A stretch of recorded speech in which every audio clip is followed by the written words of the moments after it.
സംഘവുമായി CPM-ലെ നേതാക്കൾക്കുള്ള ബന്ധം പലതവണ പുറത്തു വന്നതാണ്. എന്നാൽ ഇത്തരക്കാരെ പാർട്ടി നേതൃത്വം സംരക്ഷിക്കുകയാണ് എന്നതിന് തെളിവായി മാറുകയാണ് കണ്ണൂരിലെ മനു തോമസ്. സ്വർണ്ണക്കടത്ത് ബന്ധമുള്ള നേതാക്കളെ ചോദ്യം ചെയ്തതിന് മനുവിന് പാർട്ടിയിൽ സ്വയം പുറത്തു പോകേണ്ട അവസ്ഥയാണ് ഉണ്ടായത്. ആരോപണ വിധേയനായ നേതാവ് പാർട്ടിയിൽ പരിക്കില്ലാതെ തുടരുകയും ചെയ്യുന്നു. കണ്ണൂരിലെ മുൻ ഡിവൈഎഫ്ഐ നേതാവ് മനു തോമസ് CPM സംസ്ഥാന സെക്രട്ടറിക്ക് നൽകിയ പരാതിയുടെ വിവരങ്ങൾ അടക്കം പുറത്തു വന്നിരിക്കുകയാണ്. യുവജന കമ്മീഷൻ ചെയർമാൻ M ഷാജറിന്റെ പേരെടുത്ത് പറഞ്ഞുകൊണ്ടായിരുന്നു മനു തോമസിന്റെ പരാതി. സ്വർണ്ണക്കടത്ത് കൊട്ടേഷൻ സംഘവുമായി ചേർന്ന് M ഷാജർ തനിക്കെതിരെ ഗൂഢാലോചന നടത്തിയെന്നാണ് മനു തോമസിന്റെ പരാതിയിൽ വ്യക്തമാക്കുന്നത്.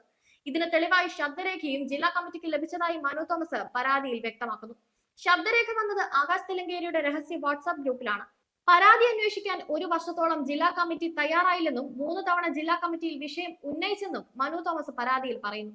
ഷാജറിന് ശ്രദ്ധക്കുറവുണ്ടായി എന്ന പരാമർശം മാത്രമാണ് അന്വേഷണ കമ്മീഷൻ നടത്തിയതെന്നും മനു തോമസ് പരാതിയിൽ ചൂണ്ടിക്കാണിക്കുന്നു.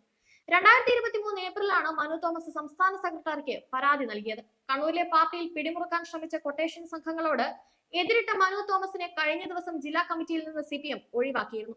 ക്രിമിനൽ സംഘവുമായി പാർട്ടി നേതാക്കൾക്കുള്ള ബന്ധം തുറന്നുകാട്ടി പരാതി നൽകിയ മനു അതിനുശേഷമാണ് പിന്നോട്ടായത്. അംഗത്വം പുതുക്കാതിരുന്നതോടെ പദവികളിൽ നിന്ന് ഒഴിവായി. ജില്ലാ കമ്മിറ്റി അംഗത്തിനെതിരെ ഉൾപ്പെടെ നൽകിയ പരാതിയിൽ അന്വേഷണം പ്രഹസനമായെന്നും പാർട്ടി ഒന്നും തിരുത്തിയിട്ടില്ലെന്നും മനു തുറന്നടിച്ചിരുന്നു. സ്വർണ്ണക്കടത്തിൽ പങ്കുപറ്റിയ നേതാവിനെതിരെ പാർട്ടി നേതൃത്വത്തിന് പരാതി നൽകിയതോടെയാണ് മനുവിന്റെ സംഘടനയിലെ നിലനിൽപ്പ് തന്നെ ചോദ്യം ചെയ്യപ്പെടുന്നത്. സ്വർണ്ണക്കടത്ത് സൈബർ പോരാളികൾക്കെതിരെ പാർട്ടിയിൽ വിട്ടുവീഴ്ചയില്ലാത്ത നിലപാട് സ്വീകരിച്ചതോടെ മനു തോമസ് ഒറ്റപ്പെടുകയായിരുന്നു. സ്വർണ്ണക്കടത്ത് സംഘത്തിൽ നിന്നും ലാഭവിഹിതമായി സ്വർണം കൈപ്പറ്റി ആകാശ് തിലങ്കേരിക്ക് പാർട്ടി രഹസ്യങ്ങൾ ചോർത്തി നൽകുന്നുവെന്ന പരാതികളാണ് ജില്ലയിലെ പ്രമുഖനായ ഡിവൈഎഫ്ഐ നേതാവിനെതിരെ മനു തോമസ് പാർട്ടി ജില്ലാ നേതൃത്വത്തിന് നൽകിയത്. ഈ യുവ നേതാവും കൊട്ടേഷൻ സംഘ തലവനും തമ്മിൽ സംസാരിക്കുന്ന മൊബൈൽ ഫോൺ ശബ്ദരേഖ സഹിതമായിരുന്നു പരാതി നൽകിയത്. എന്നാൽ അന്നത്തെ ജില്ലാ നേതൃത്വം ഇത് ഗൗരവമായി എടുത്തില്ല. സംസ്ഥാന കമ്മിറ്റി അംഗീകരിച്ച തെറ്റുതിരുത്തൽ രേഖ സംബന്ധിച്ച് സംസ്ഥാന സെക്രട്ടറി MV ഗോവിന്ദൻ പങ്കെടുത്ത ജില്ലാ കമ്മിറ്റി യോഗത്തിലും മനു ഈ വിഷയം വീണ്ടും ഉന്നയിച്ചു.